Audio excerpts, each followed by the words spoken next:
अज का मुद्दा बड़ा संजीदा ते बड़ा सीरियस है। एक वकील नूं अरेस्ट किया जाता है सितंबर 14 नूं, उस तो बाद कस्टडी दे विच उहदी कुटमार हुंदी है, कस्टोडियल टॉर्चर हुंदा है ते इनह्यूमन ट्रीटमेंट किया जाता है वकील दे नाल। ये जिहड़े लफ्ज़ है FIR दे विच दर्ज लिखे हुए वो लफ्ज़ां नूं बोलदे हुए भी शर्म आउंदी है ते जिहड़े कल्प्रिट्स है इस केस दे विच पुलिस वाले कंसर्नड पुलिस ऑफिशियल्स उन्होंने करदे नूं शर्म नहीं आई। ये बहुत मनभागी गल है। हुण कुछ ब्रीफ फैक्ट्स मैं तुहानूं दसदा कि होया की है, उदों बाद आपां मेन पॉइंट्स ते आउणे हैं। पहला तां जिहड़े वकील दे नाल कस्टोडियल टॉर्चर होया उन्हां नूं 18 सट्टां आईयां, 18 सट्टां according to MLR medico legal report. तो ये सट्टा आने के बावजूद आम आदमी पार्टी की सरकार ने हजे तक कोई एक्शन इनीशिएट नहीं किया। जिहड़े कंसर्नड पुलिस ऑफिशियल्स है उन्होंने ना तो अज तक डिसमिस किया गया ना सारिਆਂ ਨੂੰ अरेस्ट किया गया। तीजी गल यह है कि तुसीं देखो सितंबर 22 ਨੂੰ 6 पुलिस वाले ਜਿਹੜੇ ਹੈਗੇ है सितंबर 22 के इंसिडेंट तो बाद सितंबर 25 ਨੂੰ FIR दर्ज होती है 6 पुलिस वालों के खिलाफ, एक SP, एक CIA इंचार्ज, 3 पुलिस कॉन्स्टेबल्स ते 1 होमगार्ड। तो साडी मंग बड़ी सिंपल ते बड़ी स्पष्ट है कि सेंट्रल ब्यूरो ऑफ इन्वेस्टिगेशन यानी कि CBI द्वारा इन्वेस्टिगेशन की जाए ताकि फ्री ते फेयर होवे, या फिर आउटसाइड पंजाब स्टेट तो बाहर कोई प्रोब एजेंसी इन्वेस्टिगेशन एजेंसी इनू इन्वेस्टिगेट करे ताकि इंडिपेंडेंट होवे, प्रोब किसी का इन्फ्लुएंस ना होवे, लेकिन होवे under the supervision of a high court जज। ते तीजी गल यह है कि साडी डिमांड है कि इन्हां नूं 2 दिनां दे विच डिसमिस किया जाए ते अरेस्ट किए जान सारे दे सारे कंसर्न जिहड़े पुलिस ऑफिशियल दा। जिहड़े सैक्शन FIR दे विच है वो है 377 unnatural sex, 342 wrongful confinement, 323 voluntarily causing hurt, 149 unlawful assembly ते 506 क्रिमिनल इंटिमिडेशन। ते सितंबर 25 नूं परचा तां हो जाता है, लेकिन 2 दिन हो गए आम आदमी पार्टी की सरकार का एक बयान नहीं आया। एक बयान भगवंत मान साहब नूं मेरी बेनती है कि CM साहब थोड़े कोले होम मिनिस्ट्री का पोर्टफोलियो है ते वकील वो लोग ने जिहड़े थोनों ते थोड़े पार्टी नूं ते पंजाब दे लोकां नूं इंसाफ दिवाउण दे लई लड़दे रहे हैं, खड़दे रहे हैं। ते अज जे वकील दे नाल धक्का हो रहा है, उहदी आवाज़ नूं दबाया जा रहा है, एक कस्टोडियल टॉर्चर जिहड़ा होया है उन्हां नाल एक आत्मा नूं झंझोड़ के रख दिंदा है, उन्हां दे परिवार ते की बीत रही है। ते एक इकलौता इंसीडेंट नहीं है, माइंड यू ये तां आ गया बाहर, लोगों को पता लग गया है, परचा हो गया है, लेकिन ये तो पहला भी बहुत इंसीडेंट्स होए होंगे। ते जे ये इंसीडेंट दे विच पुलिस ते कार्रवाई नहीं की जाती, सख्त तो सख्त एग्जैम्पलरी पनिशमेंट नहीं दी जाती, एग्जाम्पल ही बनाया जाता, तो ऐसे होर इंसीडेंट्स बहुत होंगे। तो उहदे विच अपना कोई परिवार का मैंबर भी हो सकता है। सो मेक श्योर होना जरूरी है कि ऐतकी एक एग्जाम्पल सैट होवे, आ पुलिस ऑफिशियल्स दे खिलाफ ऐसी पनिशमेंट होवे कि अगे तो कोई ऐसा काम करने की जरूरत ना कर सके। वो पुलिस वाले who are suppose to ensure our safety security जो ही करनगे तो किवें चलू साडी स्टेट, किवें लॉ एंड ऑर्डर बरकरार रहूगा। अगला यह है कि आम आदमी पार्टी की सरकार का मैं तो कोई बयान या कोई ऐसा कोई ट्वीट अजे तक सुनिया नहीं। जे किसी मेरे प्रेस के भरा ने, मित्र ने, भैन ने सुनिया तो सानू जरूर दस्यो। तुसीं ये देखो कि इंसीडेंट ये जिहड़ा केस है ये स्टेट लेवल का केस है, हाई प्रोफाइल केस है। उसके बावजूद आम आदमी पार्टी की सरकार के ना मुख बुलारे बोल रहे हैं, ना CM साहब बोल रहे हैं, ना कोई मिनिस्टर बोल रहा है, ना मुक्तसर के लीडर्स बोल रहे हैं आम आदमी पार्टी के। मैं जानना चाहना कि ये चुप्पी क्यों है। आम आदमी पार्टी की सरकार ये तो दसे भी ये तुसीं बोलना क्यों नहीं चाह रहे, एक्शन क्यों नहीं हो रहा, अरेस्ट क्यों नहीं हो रहा, डिसमिसल क्यों नहीं हो रहा। अज तक सस्पेंशन की गल है, जिथों तक मैं दसदा कि सस्पेंशन नहीं सानू चाहिए। सस्पेंशन तो बेसिकली सिर्फ और सिर्फ एक आई वॉश हुंदा है, थोड़े टाइम बाद उही पुलिस वाले नूं बहाल कर देना हुंदा सस्पेंशन तो बाद। देयरफॉर जरूरी है डिसमिसल होनी। ते अगला ये है कि तुसीं देखो CM साहब जदों कोई भी केस हुंदा ना ओपोजिशन के लीडर के खिलाफ ट्वीट भी करनगे, स्टेजा तो भी बोलणगे, होर भी सारियां चीज़ां करनगे, लेकिन एक सीरियस केस है ते ऑफिसर ऑफ द कोर्ट वकील दे नाल होया है जो साडे लई लड़दे है, सानू इंसाफ दिवाउंदे है, साडी आवाज़ बुलंद करदे है, साडे नाल जिहड़ा धक्का होया ਉਹਨੂੰ ਮੇਕ ਸ਼ੋਰ ਕਰਦੇ ਹਾਈਲਾਈਟ ਕਰਕੇ ਤੇ ਸਾਨੂੰ ਰਿਲੀਫ ਦਿਵਾ ਸਕਣ। ਤੇ ਆਮ ਆਦਮੀ ਪਾਰਟੀ ਦੀ ਸਰਕਾਰ ਦੀ ਇਹ ਚੁੱਪੀ ਜਿਹੜੀ ਹੈ ਇਹ ਦਿਸ ਇਜ਼ ਵੈਰੀ ਅਨਫੋਰਚੂਨੇਟ। ਤੇ ਅਸੀਂ ਮੇਕ ਸ਼ੋਰ ਕਰਨਾ ਚਾਹੁੰਦੇ ਹਾਂ ਕਿ ਪੰਜਾਬ ਦੇ ਜਿਹੜੇ ਲੋਕ ਹੈ 3 ਕਰੋੜ ਲੋਕ, ਉਹਨਾਂ ਨੂੰ ਸਾਡੀ ਅਪੀਲ ਹੈ ਕਿ ਜਿਹੜੇ ਵਕੀਲ ਤੁਹਾਡੇ ਲਈ ਖੜਦੇ ਲੜਦੇ ਆਏ ਹੈ, ਅੱਜ ਸਾਨੂੰ ਸਾਰਿਆਂ ਨੂੰ ਤੁਹਾਡੀ ਲੋੜ ਹੈ। ਤੁਹਾਨੂੰ ਵੀ ਆਵਾਜ਼ ਬੁਲੰਦ ਕਰਨੀ ਚਾਹੀਦੀ ਹੈ, ਤੁਹਾਨੂੰ ਵੀ ਮੇਕ ਸ਼ੋਰ ਕਰਨਾ ਚਾਹੀਦਾ ਕਿ ਸਰਕਾਰ ਤੋਂ ਐਕਸ਼ਨ ਡਿਮਾਂਡ ਕੀਤਾ ਜਾਵੇ ਤੇ 2 ਦਿਨਾਂ ਦੇ ਵਿੱਚ ਡਿਸਮਿਸਲ ਪਲੱਸ ਅਰੈਸਟ ਜਿਹੜੇ 6 ਪੁਲਿਸ ਵਾਲੇ ਨਾਮਜ਼ਦ ਹੋਏ ਹੈ ਇਹ ਕੇਸ ਦੇ ਵਿੱਚ ਹੋਣਾ ਜ਼ਰੂਰੀ ਹੈ। ਤੇ ਮੇਰਾ ਇੱਕੋ ਇੱਕ ਕਹਿਣਾ ਹੈ ਕਿ ਜਿਹੜੇ ਵਿਕਟਮ ਦੇ ਨਾਲ ਆ ਵਿਵਹਾਰ ਕੀਤਾ ਗਿਆ, ਇਹ ਵਿਵਹਾਰ ਦੀ ਅਸੀਂ ਕੜੇ ਤੋਂ ਕੜੇ ਸ਼ਬਦਾਂ ਦੇ ਵਿੱਚ ਨਿੰਦਾ ਕਰਦੇ ਹਾਂ ਤੇ ਤਾਂ ਕਰਕੇ ਅਸੀਂ ਮੇਕ ਸ਼ੋਰ ਕਰਨਾ ਚਾਹੁੰਦੇ ਹਾਂ कि ऐसी एग्जेम्पलरी पनिशमेंट मिले ताकि कोई पुलिस ऑफिशियल जिन्हें वर्दी पाई हुई है, जिन्हें अपनी सेफ्टी सिक्योरिटी इंश्योर करनी है, अगे तो यह करने की जरूरत ना करे। तो आम आदमी पार्टी की सरकार को मेरी एक रिक्वेस्ट है कि थोनों अज साडी बार काउंसिल की एक टीम मिल के आई है। CM साहब ने कहा भी असी थोनों मेक श्योर करांगे कि जस्टिस इंसाफ दिता जाए। मैं मान साहब को यह पूछूंगा कि मान साहब एक दिन के विच तुसीं इंसाफ इंश्योर करोगे, 2 दिन के विच करोगे? क्योंकि अगे तुसीं कहंदे हुंदे सीगे कि सिट्टा दा बेसिट्टा हो गया ते जिहड़ियां गल्लां हैगियां वो स्पैसिफिक ते स्पष्ट होणियां चाहीदियां। सो मान साहब ने नाल मैंशन क्यों नहीं किया भी इन्ने दिनां दे विच एक्शन होऊगा, अरेस्ट होऊगी ते डिसमिसल होऊगा। ते जदों outside the state probe agency इहनूं इन्वेस्टिगेट करूगी या CBI करूगी ਤੇ ਉਦੋਂ ਜਿਹੜੇ ਆ ਸੈਕਸ਼ਨਸ ਤੁਹਾਨੂੰ ਮੈਂ ਦੱਸੇ ਹੈ, ਇਹ ਤੋਂ ਬਾਅਦ ਵਾਧਾ ਵੀ ਹੋਊਗਾ ਸੈਕਸ਼ਨਸ ਦੇ ਵਿੱਚ ਕਿਉਂਕਿ ਬਹੁਤ ਧੱਕਾ ਹੋਇਆ।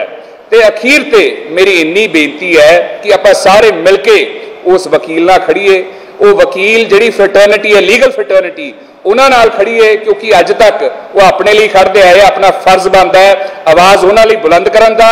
ਤੇ ਸਰਕਾਰ ਜਿਹੜੀ ਹੁਣ basically started to turn a blind eye towards injustice ਉਹਨੂੰ ਅਕਾਊਂਟੇਬਲ ਬਣਾਈਏ। मेरा इन्ना ही कहना, जो किसी का सवाल है कोई प्लीज पूछ सकते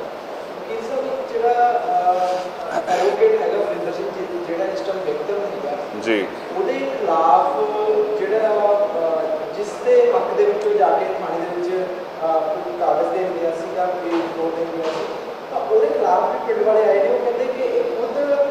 नशा तस्करी ਦੇ ਵਿੱਚ ਸੰਬੰਧਿਤ ਰਿਹਾ ਹੈ ਤੇ ਨਾਲ ਦੀ ਨਾਲ ਉਹਨਾਂ ਦਾ ਇਹ ਕਹਿਣਾ ਹੈਗਾ ਕਿ ਇਹ ਡਰਾਵੇ ਦਿੰਦਾ ਸੀਗਾ जो कुछ होया वो कहते बिल्कुल ठीक है।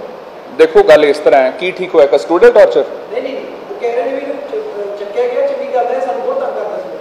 चलो थोड़े हिसाब नाल जे चलीए आपां उन्होंने कोई ऑफेंस कमिट कीता for the sake of arguments. वैसे कानून कहता है one is to be presumed innocent until proven guilty. बंदे नूं निर्दोष मन्निया जाऊगा जिन्ना चिर प्रूव नहीं हुंदा कोर्ट दे विच, लेकिन फिर भी for the sake of arguments कह दिंदे कोई ऑफेंस कमिट होया तो जेल च ने कि किसी पुलिस वाले नूं यह अधिकार है कि उन्होंने कस्टोडियल टॉर्चर किया जाए, उन्होंने कुटमार की जाए, उन्होंने इनह्यूमन ट्रीटमेंट किया जाए। मैनू दसो कित्थे लिखा है कि पुलिस को यह हक है? किहड़ा संविधान का आर्टिकल कहता है? किहड़ा CRPC का प्रोसीजर ये चीज़ सजैसट करता है? ये चीज़ जो मर्जी को जो मर्जी कवे कोई या जो मर्जी करे कोई ये चीज़ नूं जस्टिफाई नहीं किया जा सकता in any possible words in any possible terms. ये गलत सीगी, ये गलत है तो गलत रहूगी। तो जो ऐतकी इंसीडेंट नूं कंडेम ना किया गया तो एक्शन ना इनिशिएट किया गया, ऐसे इंसीडेंट्स होर बहुत देखने को मिल लगे। तो मैं ये भी दसा कि साडा फंडामेंटल राइट हुंदा article 21 right to life and personal liberty. एक कैदी का भी आर्टिकल 21 राइट रहूगा चाहे जेल च है चाहे बाहर है तो चाहे वो परचा है, लेकिन ਉਹਦੇ ਨਾਲ आ चीज़ करनी ਉਹਦੀ आत्मा ਨੂੰ ਝੰਜੋੜਨਾ, आत्मा मारन की कोशिश करनी, ये तो मंदभागा मैनू नहीं लगता कोई इंसीडेंट हो सकता है। तो सरकार जी बड़े अपना वड्डे वड्डे लैक्चर्स दिंदी है, बदलाव लेके आवांगे, असीं तुहानूं जस्टिस दिवावांगे, तुहाडे नाल खड़ांगे, तुहाडे कोल आके गल सुणांगे, तुहानूं आउण दी लोड़ नहीं। अज मैं पुछदा है किहड़े आम आदमी पार्टी के लीडर ने टाइम कढ के मुक्तसर जाके इन ਜਿਹੜੇ वकील ने उन्होंने मिलने की कोशिश की, उन्होंने परिवार को मिलने की कोशिश की भी थोड़े नाल आ सब कुछ किया गया सी, थोड़े नाल है। एक बयान तो आ जाता, एक बयान नहीं, कोई एक्शन नहीं, कुछ भी नहीं, नथिंग एट ऑल। इत्थों एक चीज़ क्लीयर हो जाती है कि ये सरकार बहुत वड्डी फेलियर साबित हुई है।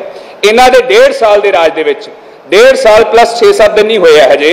तुसीं देखो किन्ने लॉ एंड ऑर्डर इंसीडेंट्स हो गए, चाहे आईडी बम मिलने होण, चाहे पटियाला क्लैश होवे, चाहे आरपीजी इंटैलीजेंस हैडक्वार्टर्स ते फायर होने होण, चाहे सिद्धू मूसेवाले का कतल होवे, चाहे कबड्डी प्लेयर्स का कतल होवे, शिव सेना लीडर का कतल होवे, फिरौती रेट ਵਧਣਾ, ड्रग्स इशू ਵਧਣੇ, एनसीआरबी की रिपोर्ट कहती एनडीपीएस रिलेटेड क्राइम सब तो ज्यादा होया है, आ वकील दे नाल इंसीडेंट होना, किन्ने इंसीडेंट्स है। ये सरकार दे राज दे दरमियान ये सब कुछ होया है। जिम्मेवारी इन्हां दी है इंसाफ देण दी।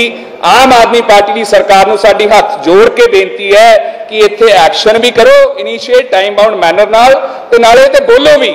लोग उड़ीक रहे हैं कि सरकार बदलाव कह के आई सी, अज आ बदलाव आम आदमी पार्टी की सरकार दिखा रही है।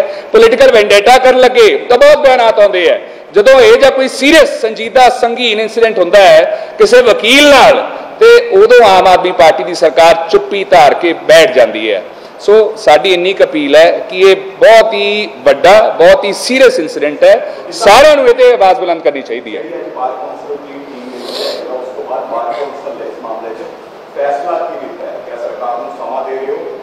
देखो सर, अपना जो सीएम साहब नाल मुलाकात हुई है, असी दस्सिया साडे आ ग्रीवियंसिस है, कस्टोडियल टॉर्चर, इनह्यूमन ट्रीटमेंट एटसैट्रा वकील दे नाल होया है।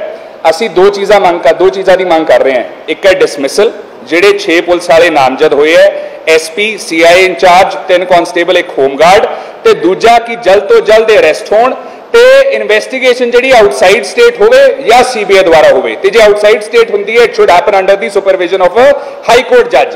जिन असी जिहड़ी मांग कीती है कि 2 दिनां दे विच इंसाफ होना चाहिए, टाइम बाउंड तरीके नाल। कहंदे ना justice delayed is justice denied, ते जस्टिस सारा पंजाब उड़ीक रहा है। जे ऐतकी आम आदमी पार्टी की सरकार कुछ नहीं करती तो समझ लो कि ये सरकार ना तो पंजाब के हितों लिए सोचती है, ना पंजाब के लोगों के हितों लिए सोचती है। सिर्फ और सिर्फ इन्हों कैंपेनिंग, मार्केटिंग, ब्रांडिंग, PR इन्हों की प्रायोरिटी है, पंजाब के लोगों का हित मिले।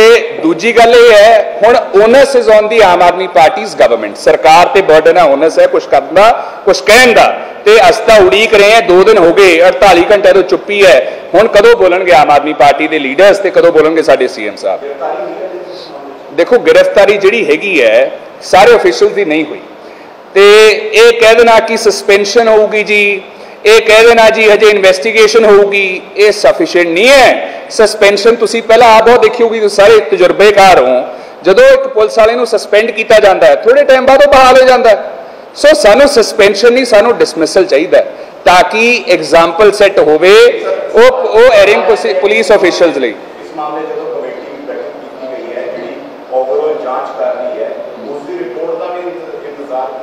केड़ी कमेटी कर रही है जी जांच? जी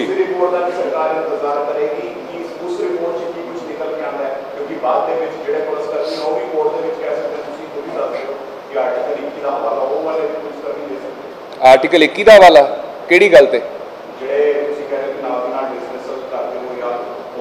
डिसमिसल क्यों मांग रहे हैं असी?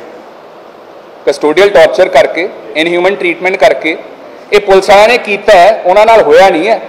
आर्टिकल 21 वकील का वायलेट होया, right to life and personal liberty, human right. तो जिहड़ी चीज़ मैं बोल के दस नहीं सकता, मैनू शर्म आ रही है, वो चीज़ उन्होंने की है। तो जो उसके बावजूद सरकार कुछ नहीं करती, तो मैनू नहीं लगता कि आप कह भी सकते हैं कि लोकतंत्र नूं आम आदमी पार्टी की सरकार अपहोल्ड कर रही है। दूजी गल तुसीं कहा भी पंजाब की एक टीम है जिहड़ी इन्वेस्टिगेट कर रही है, इत्थे आ जाता है कन्फ्लिक्ट ऑफ इंटरस्ट। साडा प्रिंसिपल ऑफ नैचुरल जस्टिस बड़े क्लीयर शब्दां दे विच कहंदा है, you can not be a जज इन योर ओन केस। तुसीं आपदे केस दे विच जज नहीं हो सकते।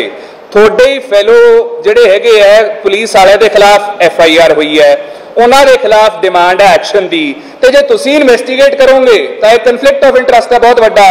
सो तां करके असीं मंग कर रहे हैं आउटसाइड स्टेट होवे या तो प्रोब या CBI करे।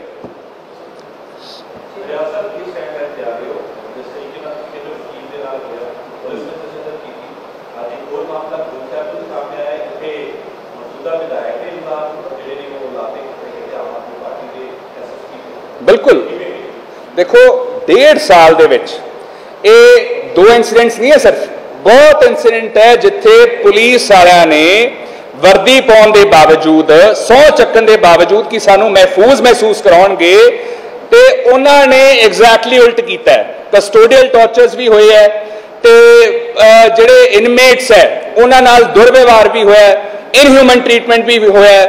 ਸੋ ਇਹ ਸਰਕਾਰ ਨੂੰ ਕਿੱਥੇ ਤਾਂ ਟਾਈਮ ਬਾਉਂਡ ਐਕਸ਼ਨ ਲੈ ਕੇ ਨਾਲ ਦੀ ਨਾਲ ਇੱਕ ਪ੍ਰੈਸੀਡੈਂਟ ਸੈੱਟ ਕਰਨਾ ਚਾਹੀਦਾ ਸੀਗਾ। ਜੇ ਅੱਜ ਤੋਂ ਪਹਿਲਾਂ ਹੀ ਕਰ ਦਿੰਦੇ ਤਾਂ ਅੱਜ ਕਿਸੇ ਪੁਲਿਸ ਵਾਲੇ ਦੀ ਜ਼ਰੂਰਤ ਨਾ ਹੁੰਦੀ ਇਹ ਚੀਜ਼ ਕਰਨ ਦੀ, ਤੇ ਉਹ ਵੀ ਵਕੀਲ ਦੇ ਨਾਲ ਜਿਹੜੇ ਲੋਕਾਂ ਲਈ ਇਨਸਾਫ ਲੈਂਦੇ ਹੈ, ਜਿਹੜੇ ਆਫਿਸਰ ਹੈ ਕੋਰਟ ਦੇ। ਤੇ ਜੇ ਅੱਜ ਉਹਨਾਂ ਨਾਲ ਆ ਚੀਜ਼ ਹੋ ਰਹੀ ਹੈ ਤੇ ਆਮ ਬੰਦਿਆਂ ਨਾਲ ਕੀ ਹੋ ਸਕਦਾ ਹੈ। ਤੇ ਮੈਂ ਤੁਹਾਨੂੰ, ਤੁਸੀਂ ਮੈਨੂੰ ਲੱਗਦਾ ਸ਼ਾਇਦ ਉਦੋਂ ਸੀਗੇ ਨਹੀਂ, ਅਸੀਂ ਇਹ ਚੀਜ਼ ਕਹੀ ਹੈ ਕਿ ਇਹ ਜੇ ਇਨਸੀਡੈਂਟਸ ਹੁੰਦੇ ਰਹਿਣਗੇ, ਇਹ ਤੋਂ ਪਹਿਲਾਂ ਵੀ ਹੋਏ ਹੈ, ਇਹ ਤੋਂ ਬਾਅਦ ਵੀ ਹੁੰਦੇ ਰਹਿਣਗੇ ਜੇ ਐਤਕੀ ਕੁਝ ਨਾ ਕੀਤਾ ਗਿਆ, ਐਤਕੀ ਇੱਕ ਐਗਜ਼ਾਮਪਲ ਨਾ ਸੈੱਟ ਕੀਤਾ ਗਿਆ। ਤੁਸੀਂ ਇਹ ਦੇਖੋ, ਇਹ ਇਨਸੀਡੈਂਟ ਬਾਹਰ ਆ ਗਿਆ, ਇੱਕ ਤੁਸੀਂ ਹੋਰ ਇਨਸੀਡੈਂਟ ਦੱਸਿਆ ਉਹ ਬਾਹਰ ਆ ਗਿਆ। ਸਾਰੇ ਇਨਸੀਡੈਂਟਸ ਨਹੀਂ ਆਉਂਦੇ, ਸਾਰੇ ਇੱਕ ਸੈਕਿੰਡ ਜੀ, ਸਾਰੇ ਇਨਸੀਡੈਂਟਸ ਨਾ ਤਾਂ ਬਾਹਰ ਆਉਂਦੇ ਹੈ, ਨਾ ਸਾਰਿਆਂ ਦੇ ਵਿੱਚ ਉਹ ਕਰੇਜ ਬਚਦੀ ਹੈ। ਕਿਉਂਕਿ ਜਦੋਂ ਤੁਹਾਡੇ ਨਾਲ ਇਹ ਜਿਹਾ ਕੁਝ ਕਰਦੇ ਹੈ, ਇਨਹਿਊਮਨ ਟ੍ਰੀਟਮੈਂਟ, ਸੈਕਸ਼ਨ 377 ਲੱਗਿਆ ਹੋਇਆ ਹੈ, ਤੇ ਤੁਹਾਡੀ ਆਤਮਾ ਝੰਜੋੜੀ ਜਾਂਦੀ ਹੈ, ਤੁਹਾਡੀ ਆਤਮਾ ਦਾ ਮਰਨ ਹੋ ਜਾਂਦਾ ਹੈ। ਸੋ ਬੜਾ ਜ਼ਰੂਰੀ ਹੈ ਕਿ ਇਹ ਤੇ ਤੁਸੀਂ ਵੀ, ਮੇਰੇ ਸਾਰੇ ਪ੍ਰੈਸ ਵੀ, ਮੇਰੇ ਜਿਹੜੇ ਸਾਰੇ ਪ੍ਰੈਸ ਦੇ ਭਰਾ ਨੇ, ਭੈਣਾਂ ਹੈ ਤੇ ਪ੍ਰਿੰਟ ਮੀਡੀਆ ਹੈ, ਮੇਰੀ ਸਭ ਨੂੰ ਬੇਨਤੀ ਹੈ ਕਿ ਇਹਨੂੰ ਕਾਈਂਡਲੀ ਵੱਧ ਤੋਂ ਵੱਧ ਇਸ਼ੂ ਨੂੰ ਚੱਕਿਆ ਜਾਵੇ। बहुत ही सीरियस इशू है, साडे लॉ एंड ऑर्डर ते साडे इंसाफ नाल कंसर्नड है, कनैक्टेड है। तो तुसीं भी डिमांड करो सरकार नूं, पुछो भी की करना जी, तुसीं की एक्शन लेना जी। हुण तक बोले क्यों नहीं? 48 घंटे का टाइम लंघ चुका है लेकिन अजे तक सरकार द्वारा कुछ ना कहा गया ना किया गया। तुसीं कह रहे सी जी कुछ अगला एक्शन प्लान यही है जी कि आम आदमी पार्टी की सरकार नूं असीं आपदी डिमांड्स दसदी हैं। मैं आप Punjab and Haryana high court they which member है, प्रैक्टिस करदा है, ते साडी डिमांड्स बड़ियां क्लीयर है, दस दित्तियां गईयां सीएम साहब नूं। हुण उम्मीद है कि जिवें पहला आम आदमी पार्टी की सरकार दे एक तो बाद एक फेलियर्स रहे है, इंसाफ नहीं दे सकी, ऐतकी इंसाफ देऊगी वो, क्योंकि साडे भरावां दा मसला है, पंजाब दा मसला है, ते इह इंसीडेंट नूं कड़ी तो कड़ी सज़ा मिलनी जरूरी है ताकि फिर तो कोई इह जी चीज़ दोहराउण दी हिम्मत भी ना करे।